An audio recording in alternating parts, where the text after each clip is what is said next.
Nothing like overcast, chilly softball here in the great state of Michigan. These two programs know these types of conditions well. 45 degrees at first pitch. The big number to look at there, Ian, 9 miles an hour. If Yes. that's much higher, this is much more challenging. Yes. But it's reasonable considering the chilly temperatures. We can make it work. You see on where you're watching it from your living room, it looks beautiful. The sun's starting to set. It is quite chilly, I assure you, even inside of our heated broadcast booth. But it's midweek action, and it's not for the faint of heart.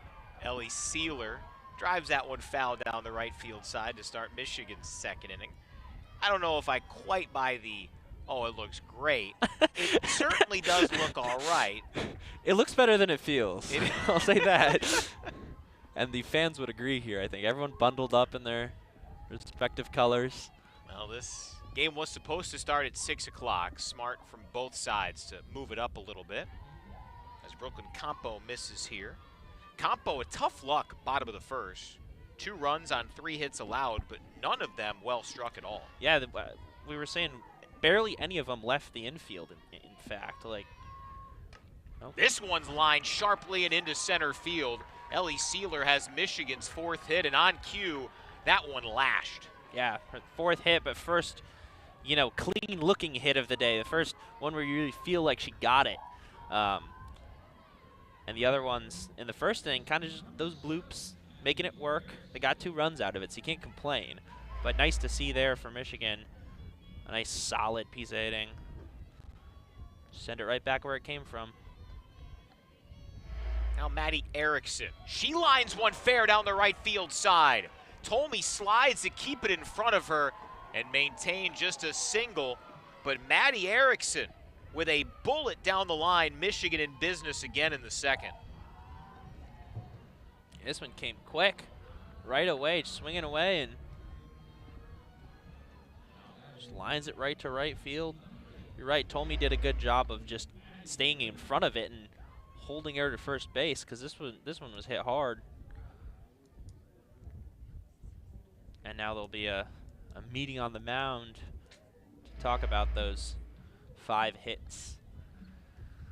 And of course, a familiar face out there to Michigan fans, the outstanding up-and-coming young pitching coach for Central Michigan. Sarah Driesinga was a star here at the University of Michigan, middle of last decade. Helped Michigan to 5 regular season championships in the Big Ten, 3 Women's College World Series trips, that runner-up season in 2015. She's in her 6th season with McCall Solomon, the head coach for Central Michigan. She replacing the legend, Margot Yonker. And this is a lengthy conversation. Campo stays out there with 2 on and nobody out.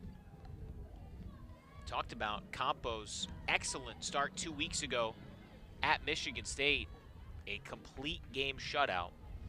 Here, no chance at the shutout part, trying to keep Central in it with Maddie Ramey at the plate.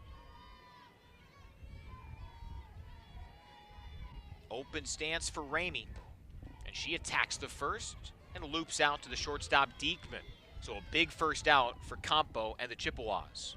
Yeah, I'm not sure what Coach told her, but that's exactly what the first inning looked like from Campo, getting an early soft contact, a little just pop, line out sort of deal. And I think that's the recipe for success. If you can make Michigan tempted enough to swing the bat but not make hard contact, that's the key to success. And Erin Hain, the pitcher, helping herself with a bomb.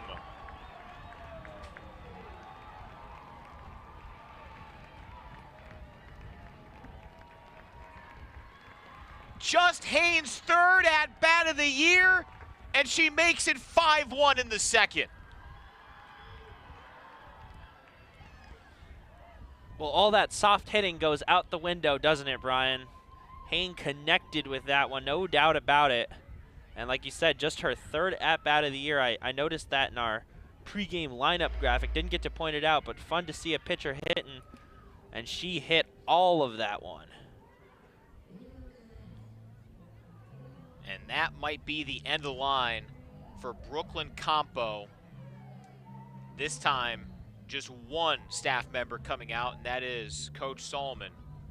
So Brooklyn Campo's day is done as her counterpart, Erin Hain, the one to tattoo one over the wall in center. Michigan a 5-1 lead, and Central Michigan turns to a different pitcher. We'll tell you about her as we continue here on Big Ten Plus. Central Michigan turns to Sierra Laska here in this second inning. After the first home run of Erin Hain's career chased Brooklyn Campo, Laska, her 15th appearance, solid 5.31 earned run average. A junior from Byron Center, Michigan, will face off with the top of this Michigan lineup, Indiana Langford, who bunted her way aboard in the first, bats with one out and the bases clean in the second, bunts again, Laska off the circle, can't get Langford the speed once again, allowing Langford to go back-to-back innings with a bunt single. We talked about it in her first at-bat. Afterwards, I mentioned it. The second she gets the ball on the ground, all bets are off. You have, at best, a 50% chance of throwing her out if she gets the ball on the ground. No joke. Like, her speed is just different. She has a different gear. And that, I mean, Laska did everything right. She fielded the ball, clean throw, minimal steps, and she still beat it out. Janisa Conway looks at a first pitch strike. She bumped her hitting streak to 10 with a looping double in the first.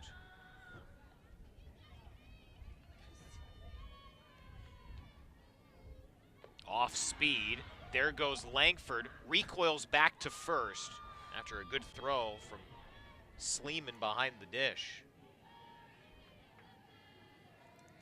Langford's speed on display there, even though she doesn't enter in the stat sheet in any way. To get halfway to second base, realize, and be able to run all the way back, that's that next level of speed. This one secured on another loop by Diekman.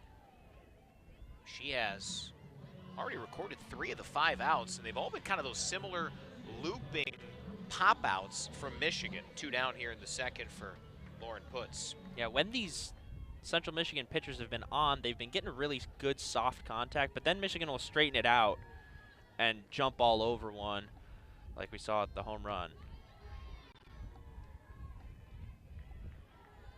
And if there's someone who can jump all over a mistake that you make as a pitcher, it's Lauren Putz. 411 average, 1,300 OPS, 11 home runs. Entered the week 13th in the Big Ten in average, 14th in runs driven home. She's ahead of the count 2-0 against Sierra Laska.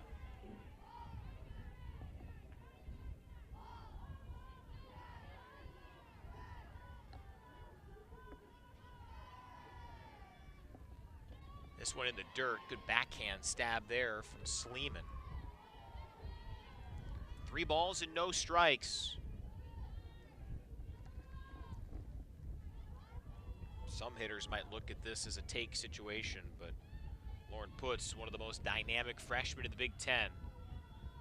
Not one of them necessarily, though she gazes at that one for strike 1.